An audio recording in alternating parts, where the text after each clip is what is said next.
வருகின்ற செப்டம்பர் 21ஆம் தேதி ஞாயிற்றுக்கிழமை மகாலய அமாவாசை அன்று சில பொருட்களை நீங்கள் வாங்காமல் தவிர்த்துக் கொள்வது நல்லது.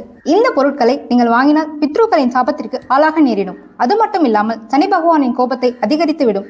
வருடந்தோறும் எத்தனை அமாவாசைகள் வந்தாலும் புரட்டாசி மாதத்தில் வருகின்ற மகாலய அமாவாசை மிகவும் சிறப்பு வாய்ந்த ஒன்று.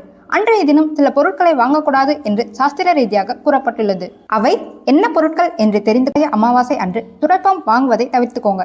இதனால் வீட்டில் பணம் பிரச்சனை, குடும்பத்தில் சண்டை உண்டாகும். இரண்டாவதாக, அமாவாசை அன்று பித்ருக்களை வழிபடுவதால் தெய்வத்திற்கு தேவையான பூஜை பொருட்களை வாங்கக்கூடாது. இதனால் வீட்டில் பிரச்சனைகள் ஏற்படும். மூன்றாவதாக, அன்றைய தினம் அரிசி, சிறுதானியம், கோதுமை போன்ற தானியங்களை வாங்கக்கூடாது. அதனால் வீட்டில் வறுமை ஏற்பட வாய்ப்பிருக்கிறது. நான்காவதாக, அமாவாசை தினத்தில் எண்ணெய் வாங்கக்கூடாது.